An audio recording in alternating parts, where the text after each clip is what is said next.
bandiraɓe amtuɓe yebde ayawa habrirde Pindi TV caggal yettude gene gondo jondo en juule rasulu sallallahu alayhi wa sallam nonne en calmini khalifaɓe diini en calmini khalifaɓe aada ko noon calminirɗen ɓen ɓe ganduɗa ko ardiɓe en e galle he ko ngol waɗi temedere e capanɗe jeetati e joyyi koɗen mbaɗa oɗo émission hande noon reftiɗo noon ko dewnoɗo ɗo nde dañƴen temedere e capanɗe jeeɗiɗi e jeeɗiɗi nden e joni mataw ko jewte jeeɗiɗi ndewi ɗo caggal mum kono kadi no waɗi sen ji o refti ɗo ko neɗɗo mo ganduɗa ko kalowoɗo banggue cellal ɓalli woni kanko woni docteur Boubakara Seck Sow nde o rewide ɗo kadi yewtere nde waɗi fartangue no feewi no feewi no feewi no feewi en jettat kadi waɓe no Mouhamed Léopold Diop en mo ganduɗa ko Bintou Seck en kono kadi ne Oumou Sy en e waɓe ne Alassane Tall en ɓe ganduɗa en e hewɓe ɓe dañi ɓe jokkodirɗen e makko sababude ko haalata ko hewɓe weltiɓe e nde ɗon yewtere ɗum saabi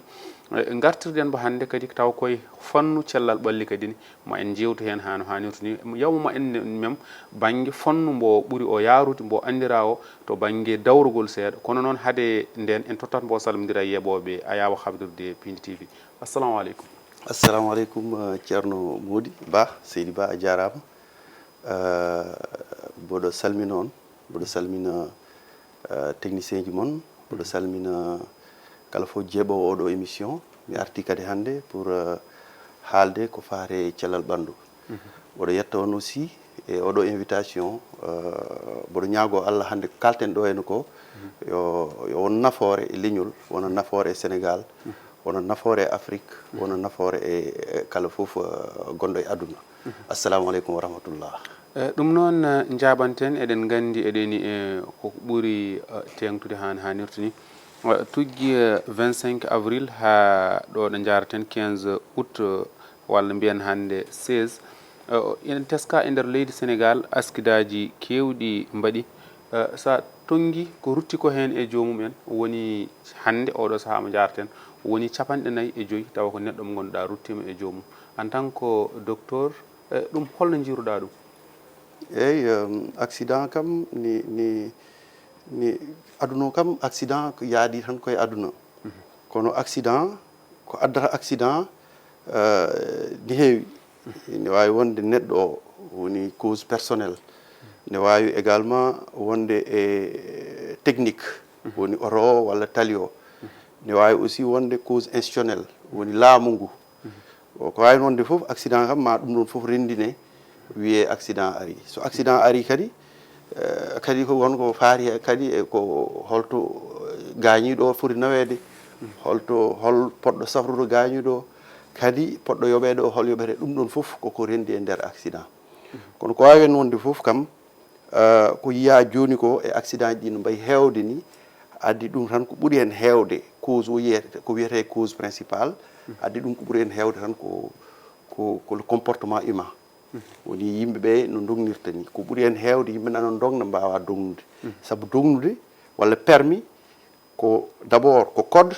puis conduite ma ganda holko leeli e code de la route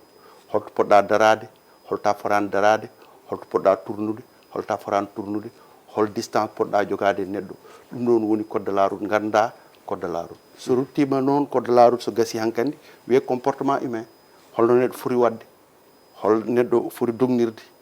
hol neɗɗo foti ko neɗɗo foti yarde walla ñamde pour dognude hande sa yi sukaɓeɓe ko ɓuuri hen hewde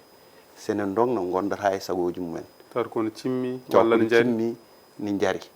jari sanggara walla ne cimmi leyɗele ko wayno leyɗele France ni hande so police aritima so yi aɗa yari walla a yarani ko ɓuuri hen yawde ko ma waɗane tottuma ko guttata ko wiyete alcool test so tottima sa wutti so tawi wonto degré ma tolni tan hay permis ma ne wawi heftede hen sur le coup permis o hefte aɗa wawi yettade to mo ganduɗa sa yettima oɗon to hankkadi permis o heftete a yahat kaso a wonta hande wadde ko a yahat kaso directement a yahat kaso et puis ya également hande kadi téléphone au volant ko ɓuuri hen hewde hande saɗa dogna aɗa yiya hewɓe nanon dogna ne mbaɗanni mbaɗni c'est parce que ne jogui téléphone en même temps ɗum ko téléphone au volant so yewti hankkadi noon faade e neɗɗo o ya les cause technique auto ji ɗi en kaali ɗum kadi cellal ɓonɗo neɗɗo ne wawi wonde kadi ne jogo oto taw ko janowo crise eyyi taw ko ɗum jahowo ɗon ha fof ɓooya ɓandu mum eyyi ɗum ɗon fof dilla ɗum ɗon fof koye cause battidiɗo poɗɗo arde woni cause institutionnel holko état foti wadde ha kala fof tottereɗo permis taw kañum ne foti dugnude ne wawi dugnude kono so faari joni cause technique o hande ko jiyata ɗo en otoji ɗi ko ɓuuren hewde otoji ɗi en potani dogde aɗa oto baɗɗo 30 ans 35 ans ne doga an hoorema sa yi oɗo oto aɗa andi oɗo oto fotani dogde holto rewi haw dañi visite technique holto rewi haw continue hande ɓe gaddini ɗo mesure ɓe mbi oto fof mo waɗani 8 ans fotani nadde mais ɗum ɗon wona lawol oroji ɗi en gonɗi Europe ɗi hayso waɗi 20 ans ɓuuri oroji hande gonɗi ɗo en baɗɗo 30 ans walla 40 ans ɗum ɗon aussi fo laamu ngu miijo hen adda des mécanismes leydi sa fewnani oto a ala usine pewnowo oto a waɗat feere yimɓeɓe daña otoji moƴƴi par ce que yimɓeɓe dañi otoji moƴƴi ma foftin yimɓeɓe ma foftin laamu ngu ma ustu accident ji ɗi ko heddi hen ko fawi hen woni cause institutionnel leydi laamere ko fate accident ko état foti joga ɗum gendarme ɓe policier ji dartoɓe e dow tali ɓe wona darat tan nde ƴeewa hol joguiɗo assurance walla homo ala assurance poɗɗa aɗa darade to dow tali aɗa ƴeewa hol o dognowo normal holmo dognani normal comportement neɗɗo o so neɗɗo waɗi comportement mo ala ndewna ɗum lawol pawa ɗum kuugal kefta permis mum walla yoɓa ko foti yobde ko hen ha hebta permis mum kono yimɓe aussi eɗen gandi no yarata daroɗa e dow tali so neɗɗo ari waɗi ko ala sa namdima ɗum so tottima goppa ɗum yaaha ɗum ɗon foof ne adda accident ko fayi hen noon ko wattidi ko woni koko mbiɗa ko hande so accident waɗi won mayoɓe hen ko noon aduna mais également won gañotoɓe hen te ko ɓuuri hen hewde kadi ɓeɗon so tawi ala to nawɗa ɗumen walla so tawi aɗa foti nawde ɗumen to ganduɗa ne woɗɗi to mbaɗi accident ɗo sa rentaki haade ɓe jettade ɓe kawra e ladial ɗum ɗon foof c' est des situations institutionnelles troisiéme situation woni prévention il faut que yimɓe téléji mon ɗi henna radio ji ɗi yimɓe ne kaala sa haalani neɗɗo famata ko ɓuuri hen hewde haala tan ne wawi fewnude ɗum haala tan ne wawi fewnude ɗum on fait des spots publicitaires on fait des émissions émission ɗi ganduɗa faari ko émission kala fof ko faare accident de la route mi anda tawne woodi téléji mais en tout cas il faut ɗiɗon émission ji waɗe pour que yimɓeɓe mbawa sauvede par ce que accident ji hono mbiruɗa ni nana lora no fewi no fewi no fewi ɗum mata ko état o foti ƴettude charge pour wadde publicité ji ko fewte laabi ɗi e ko way noon ko wona ko ɗum jii tan ko accident waɗat tan ko suftete tan ko gañiɓe nawi hôpital ɗum ni holno jiruɗa ɗum eyyi aɗa andi ɗum ɗon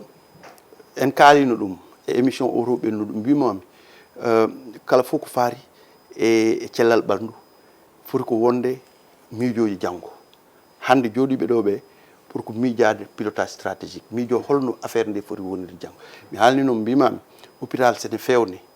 fewnirte ko pour janggo fewnirtake pour hande sen dañino hôpitaux ji kono mbinomami ni en hôpitaux ji ɗi henna ndendini ɗum foof hôpitaux ji ɗi Dakar kono eɗen ponno dañde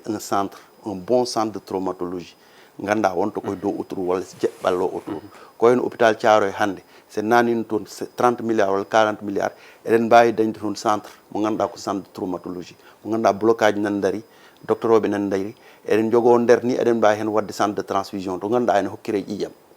leyɗele mawɗe ɗe henna kala fof hôpital mawɗo cafrowo traumatologie ne waɗa ce qu'on appelle un établissement de sang yimɓe gara dukkira ƴiƴam banque o heewa ƴiƴam ganda janggo e jaam kala fof baɗɗo accident waɗe hen également mi haalninoma des trains d' atterrissage pour hélicoptère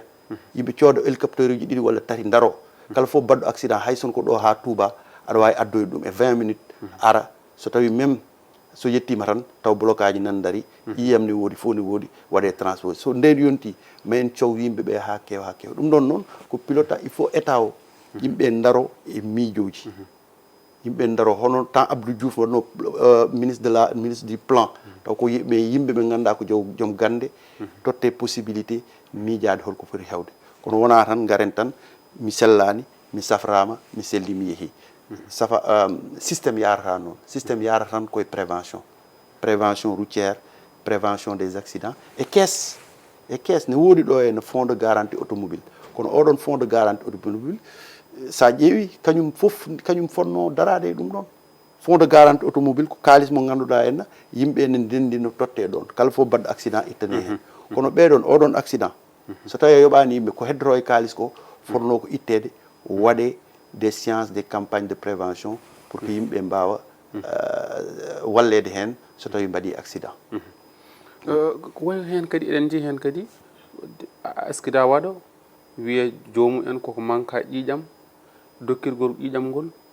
beela no waɗi tan fodɓe suɓede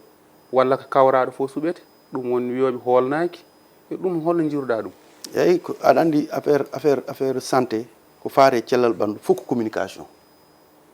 communication mbamudi an affaire hôpital a wawa andude tant ka halnaka to hokkirde ƴiƴam ala risque e kokkirowo o saabu ƴiƴam ɗam sa rokkiri ɗum waɗata analyse hade nannede e nder banque tawat ko fof waɗama analyse an dokkirowo ƴiƴam o ni ne moƴƴe ma saabu sa rokkiri ƴiƴam hande soɓe jii hunde e ɓandu ma ɓe mbawi noddude mbima ande a rokkiri ƴiƴam kono aɗa jogui hépatite safru oɗo hépatite nden aɗa wawi safrade hen kono yo yimɓe gandu rokkirde ƴiƴam bonnata haydara saabu ƴiƴam fuɗat e ɓandu yahat tan ummoto ko ƴiye ko ñamɗa foof e ko jarɗa foof sa hokkiri ƴiƴam tan ƴiƴam artat tan kadi goɗɗam arat goɗɗam arat ɗum ko Allah waɗiri noon et puis ko mbiɗa ko henna hokkirde ƴiƴam forani wonde tan Dakar centre de transfusion ɗum ne aussi mi windino hen mbimi enen poɗɗen wadde feere ko centre de transfusion waɗe délocalisé saabu hande neɗɗo so fori hokkirde ƴiƴam finata Keur Massar walla Bambilor yaha wiyane hokkiriya ƴiƴam Dakar poɗɗen wadde ko hôpitaux ji mawɗi ɗi fof waɗe toon des banques de sang très fonctionnel a faami banque de sang très fonctionnel ganda hande eɗen mbawi dañde banque de sang Keur Massar banque de sang Linguéy banque de sang Guédiawaye banque de sang Thiaroye kala fof to jaaɗa tawa toon banque de sang ganda hande neɗɗo ne wawi darat tan wiya kureɓe ƴiƴam gara dokkira ƴiƴam noon so rokkirama waɗata hen ko analyse uji foof ko fori kala fof ko woni ko ganduɗa ko rafidaɓo ƴiƴam ma ƴeewe nder so tawi ala hen nden noon oɗon ƴettere fawe ɗon wona banque o so neɗɗo waɗi accident so tawi wonde groupe enen gondi groupe ɓe ƴetta ɗum ɓe mbaɗana ɗum transfusion ganda aɗa wawi sowde neɗɗo o ko wona ko ɗum kadi way kono hande Sénégal ɓitto o no wayni saaha accident no wawi wadde péage walla waɗa ɗo ganduɗa taw auto ji ɗi jahata mataw hayto banggue lelgo hôpitaux ji men ngala nokkuji ɗi ganduɗa jangga e jaam iliko no wawi arande neɗɗo automatiquement ƴetta ɗum eyyi ɗum holno jiruɗa ɗum ɗum ɗon koye mbimami ko henna hande seɗen maha hôpital kesso ne maahe ɗum ɗon foof rendinde hen on to ganduɗa hôpital waɗe to ganduɗa so hélicoptère ari ko ɗon jipporo kono kam ko wawi hen wonde foof ko taliji ɗi so faaɗi ambulance ne wawi hono hande berte o no waɗirani taliji ɗi ɗum noon aussi ko miijoji taliji ɗi mbawi waɗede ganda woppe voie mo ganduɗa ko voie rapide taw kala fof ambulance so ari ko hen rewata par ce que accident so waɗi accident o wawi wadde grave ha ganda hélico ko yimɓe ɗiɗo tan walla yimɓe tati ton wawi nawde ko heddi ko il faut kamɓe mbaɗe évacué auto donc il faut ɗum ɗon fof aussi ko miijoji hande taliji sene pewne walla voie sene fewne kono kam ɗum ɗon heewani sadde en général yimɓeɓe ne gandi so ambulance ari aɗa foti hokkude ɗum ɓenna ambulance o wona probléme goɗɗo o tan ko yen ma walla yen pewno hôpitaux ji ɗi ganduɗa kala fof baɗɗo accident so ari wiyatake yo fatɗo en ha ɗum ɗo taw blocage ji nan dari chirurgien ji nan dari a faami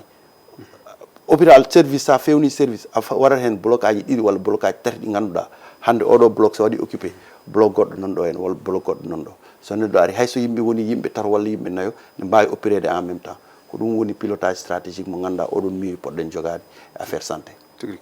joni jaɓanten en ɓosat to banggue raafi sida ko tonga e hitande ujunnaji ɗiɗi e nogasi tati ha hitande ujunnaji ɗiɗi e nogasi nayyi fodde nogas e ɗiɗi ujunere pawɗi temedde jeetati rewɓe jeeɗiɗo ina gonde sida taw kadi ko yaaroɓe e duuɓi 15 ha e duuɓi 49 so tawi koɗo banggue worɓe ɓe wonduɓe raafi sida o ko 15 ujunere pawɗi temedde jeetati e capanɗe jeetati e jeeɗiɗi gorko ina wonde raafi sida kono ɓenne sen ƴetti ko jaarowo hen kadi duuɓi 15 ha yetti duuɓi 49 mataw mbiyeten ko holno jiruɗa ɗum sa addiri ni wayro koko artini no gaddirɗa ni eyyi ko noon mais wayro kono ko artini sida war ko artini sida arta taw ko ɗo wonno o wonno wasani mais ɗum ɗo adi ɗum ko mbimami nane ko communication heeli nde sida o muusi ha ganda keɓɗo ɗum fof yaltat aduna communication moƴƴo waɗano hen ha yimɓe fof gandi minen génération amen sa ƴeewi sida koko wonno rafi ɓurnoɗo hulɓinade e aduna he ha joni noon oɗon période hankandi communication fof waɗa enen fof ina wanno communication enen fof cuusi ɗum ɓaygon kulani ɗum eɗen gandi enen fof eɗen ganduno sida ko addata ɗum holko tottita ɗum holkaɗa waɗa ɗum sa waɗi ɗum ɗo a daña si enen fof eɗen gandi ha hankandi Allah waɗino oɗon période sa ƴeewi ko ɓuuri hewde population change no comportement woni ko wiyete rapport protégé sa yiiɗi wondude e debbo ɓornoɗa kawsa pour wasa rabdema ɗum ɗon fof en gandin ɗum kono ɗum ɗon yeehi ko hankandi ha soko wiya tuba ko wiyete yimɓeɓe hankandi jaggi saabu il faut ganda sida aussi yeehi ha hankandi presque nattino yawde warde saabu sa dañi ɗum tan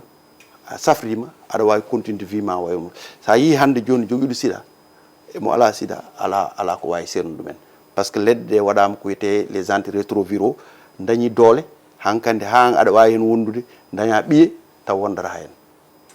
kadi holno woni ɗum ɗon eyyi rafiji ɗum ɗo ɗum charge ɗum leɗɗe ɗe ƴettataɗe ko wiyete antirétroviral yahar ha usta charge viral o ha ganda charge viral o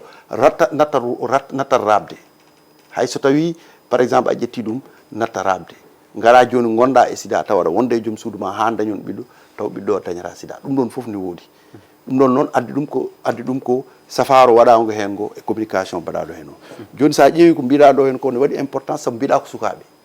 so mbiɗa ko des enfants de 15 ans addi ɗum ko ce manque communication rupture communicationnel o addi ɗum saabu yimɓeɓe jeehima ha hankandi natti haalde hen hande sa ƴeewi ɓeɗo sukaɓe sa haalniɓe sida ni ɓe ganda woni hen sukaɓe ganda joni noon ɗum ɗon addi tan koko mbimami kala fof ko faare cellal ɓandu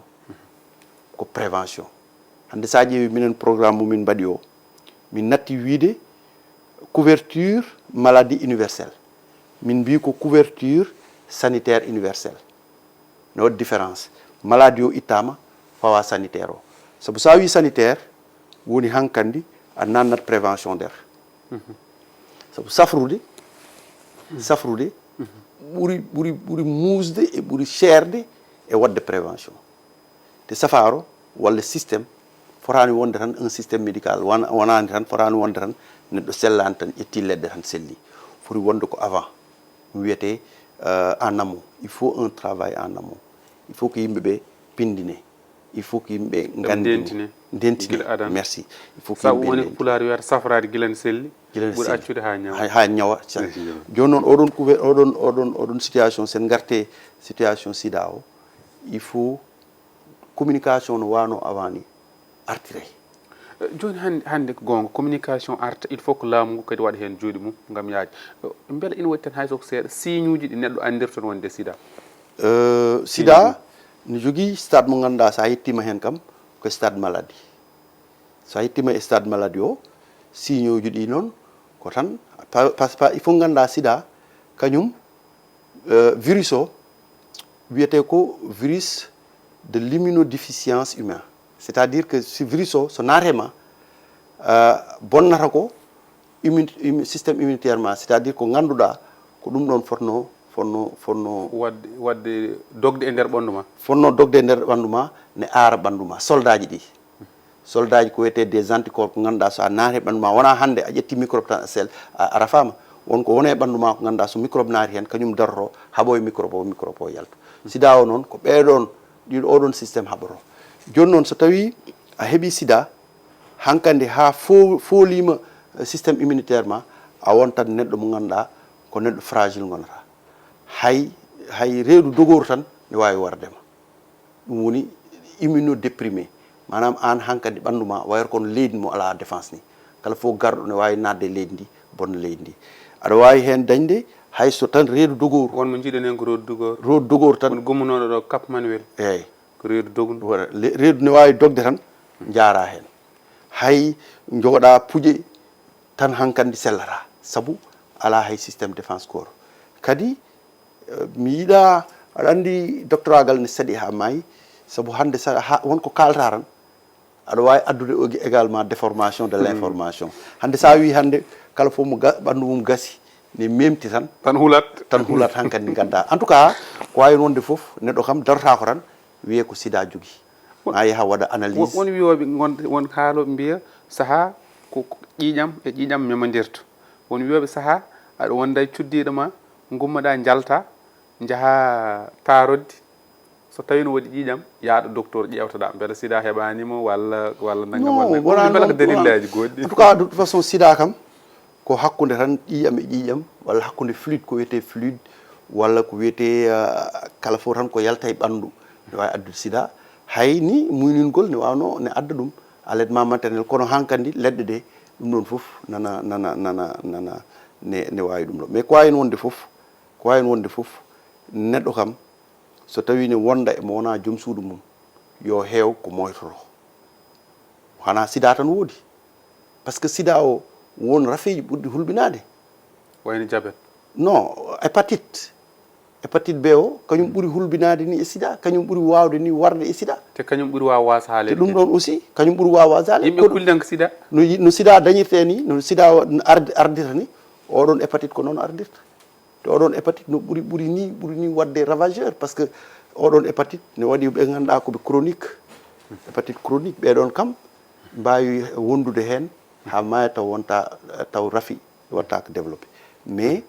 so tawi folima aɗa wawi yaade ha daña cirrhose ko wiyete hépatite ko wiyete cancer du foie jara hen jalta kono dal ko wawi wonde foof kala fof ñaw mo ganduɗa raɓata ɗum ko hakkude relation debbo e gorko ko ɓuuri hen moƴƴude tan ko saɗa waɗa moytoɗa maɗa mbaɗa prévention sabu wona sida tan aɗa yiya tan gonda e joom suudu ma jaaha pijoya boowal gara daaɓa ɗum wontani jogorde perte wontani hankkandi ŋaaño walla goɗɗum ɗum ne heewi ɗo henna ne heewi ɗo rafi kadi ne ummoro toon gorko fijoy totta debbo kadi gorko so fijoyi so ari tan totta debbo mum debbo so fijoyi so ari tan tottat gorko mum so tawi aɗa jogui rewɓe ɗiɗi walla rewɓe tato so woodi hen pijowo tan so ari tottat c'est normal il faut haale onon tata fof tawi on nayi on keɓata noon foof on keɓat c'est normal par ce que gorko ko goto il faut haale ay Sénégal ko ɓuuri hen heewde ko bonnani en ko sutoro koko mbimami ko en ne woodi so tawi il faut aybine il faut wona aybinde non aybinde konngol ngol ko yo ɗum yaltine haale effectivement hande saɗa wonde e joom galle ma aɗa yaade fijoya mais a raɓat ɗum so joom galle ma wonde rewɓe woɗɓe sa raaɓi joom galle ma raɓat rewɓe woɗɓe heddiɓe raɓere c'est normal il faut haale tigi rigui joni keddorɗen ko hojomaji mba sikki jeeɗiɗi walla jeeɗiɗi jeetati ɗum keddorɗen joni jaaten koye banggue couverture sanitaire universelle mataw koɗo banggue kadi ka neɗɗo jeeyaɗo ni e parti Pastef jeeyaɗo banggue plateforme projet o donc ko hen jeyɗa te kadi koɗo banggue cellal ɓallito ko hen jeyɗa beeɗa wawi min hen artande eyyi couverture merci beaucoup Bamodi boɗo welto e haalde ɗum ɗon par ce que oɗo projet min jeeya e windude livrable o woni hande mon foof wonko tottano wiye miijoye ɗum ɗon joni ko faari e couverture sanitaire universelle sa ƴeewi kañum e couverture maladie universelle itti ɗum tan ko maladie o faye sanitaire o sen mbi joni sanitaire woni a rendinto kala fof ko faati e avant pendant et après avant o woni ko mbiɗa ko henna prévention il faut rendine par ce que prévention wona tan prévention médicale prévention de l'environnement ko hen jeeya hande hoɗorde ne waɗi impact e santé hande couverture maladie universelle o nder o ma nannu hen même plan mo ganduɗa aɗa yiya nder plan mo ganduɗa holno mbatten ha Sénégal naajo fof daña galle par ce que OMS wi ko cellal ɓandu c'est un complet état de bien-être physique mental et psychologique o wi cellal ɓandu wona tan rafede hay kotkiki fo rendinte wiye neɗɗo selli rendinte ko bien être woni neɗɗo mo ganduɗa to woni ɗo ne weeli ne wonde welamma. Physique woni ne wende coftal ɓalɗo. Mental ne wonde hakkille deeƴɗo. Social ne wonde relation ji kañum e joom suudu mum, kañum e bammum, kañum e yummum renda. Ko ɗum ɗo fof rende wiye neɗɗo wonde cellal. A faami? Wona tan mi sellani. Te noon OMS wiyata que ce n'est pas uniquement une absence de maladie. Wona tan hande mi rafaka tan mi selli. Neɗɗo ne wawi wasde rafede taw ko ñawɗo. Joni noon complet état o ɗon ko ɗum OMS wi. Minen noon koye ɗon min ɓaggi pour wiide hande min pewnat situation o ha ganda affaire nde wonta tan mo sellani tan min gara min cafra. Min natata ko avant, min garata ko avant. Min nanna des systèmes de prévention. Koko mbimami ko système de prévention o fotani tan wonde docteur ara wimani. Foti wonde des spots de publicité. Famille, foti wonde des émissions. Foti wonde des subventions. Émission ji ɗi henna aɗa wawi hande système momin miiji o wona tan a ari tan a waɗi subventionné télé o. A waɗat subventionné télé o mbaɗa subventionné émission o. Wiye soɗon jogui émission éducative walla oɗon jogui émission sanitaire. Hande mamin spot o ne yalto so diwi même spot o mamin hande mamin mbaɗani on 500 millions mo ganduɗa ko pour tan mbaɗan min émission ɗi ganduɗa faari koye cellal ɓandu. Saɗani te ɗum ɗon ko levier ɗi ganduɗa sa yiiɗi safrude ha yimɓe fof cella ko ɗon tan mbawɗa rewde. Saabu joɗade ha neɗɗo ara ko haali ɗo haala diabète. Hande diabète o communication ne waɗi hen solo. Hande sukar o no yardirte ni ataye ɗi, ataye subaka, ataye jamma, ataye ñalawma. Jus uji natoji ɗi ko ɓuuri hen hewde wona jus ko colorant tan e sukara ko ndiyam e sukara tan. Yo Allah bon mboɗo yafno yeeyoɓe ɗum ɓe mais ko ɓuuri hen hewde hande kanetuji tottoɗen ɗi brique uji tottoɗen ɗi eɗen jara ɗi. Sabu sa wiyama mango a ƴeewi limon wona ɓiɗirte ha yaltani wona mango waɗama e butel wiyama 500 wona mango ko produit ji tan wono ko produit ji tan ko arom tan e ndiyam e sukara ko jarten ɗo henne ko ɓuuri hen hewde ko ndiyam tan e arom woni yo uureki mango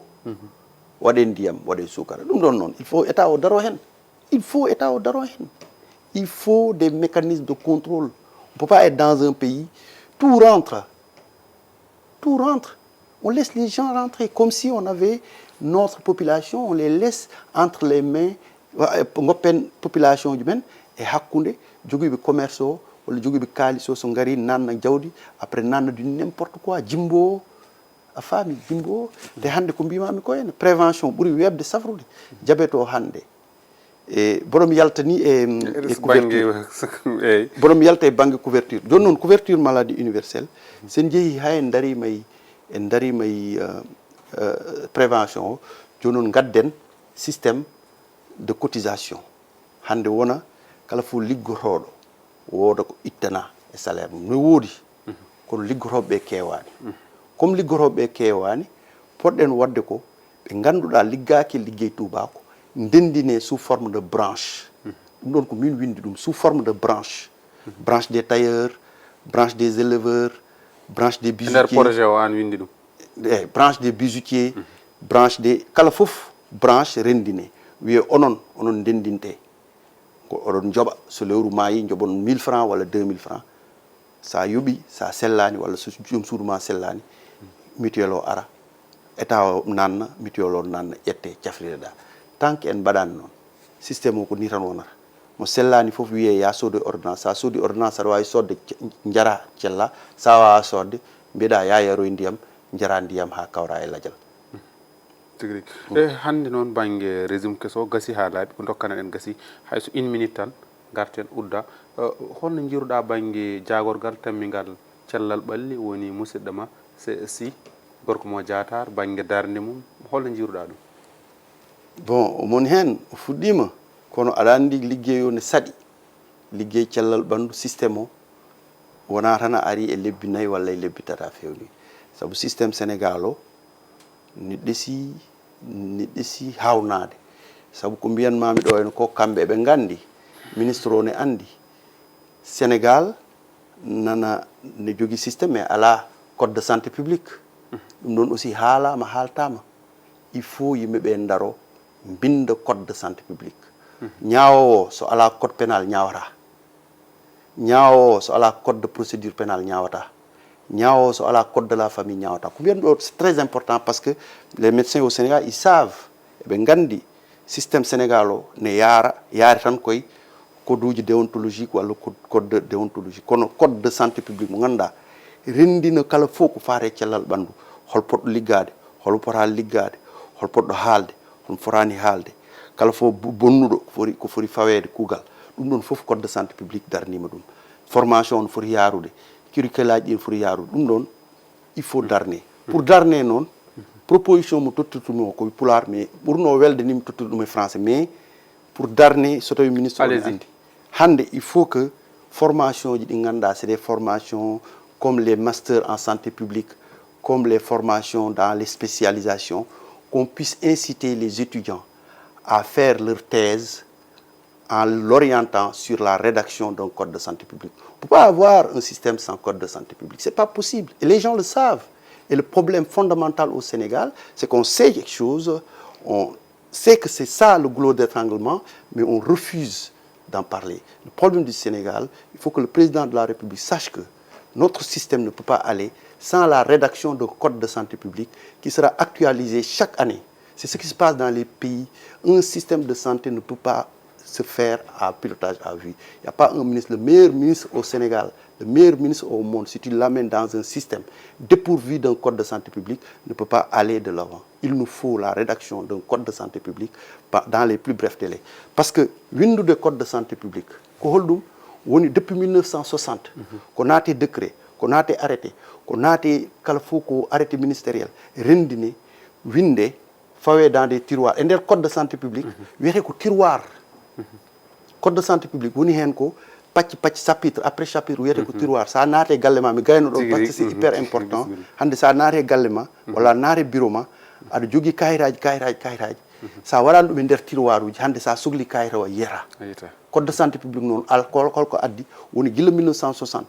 ko ganduɗa naati ɗo ene décret naati ɗo ko faate cellal ɓandu foti ko randinede waɗe sous forme de tiroir winde fawe deftere totte yimɓe ganda kala fof baɗɗo ko fotani wadde kuugal fawoye dow ma taw andi ne andi holko foti yaade ɗum woni importance o parce que moi je parle comme ça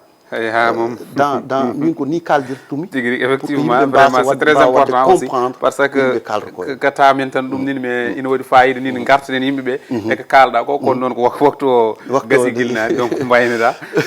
inchallah c'est vrai waɗi fayida no fewi mi weltima no fewi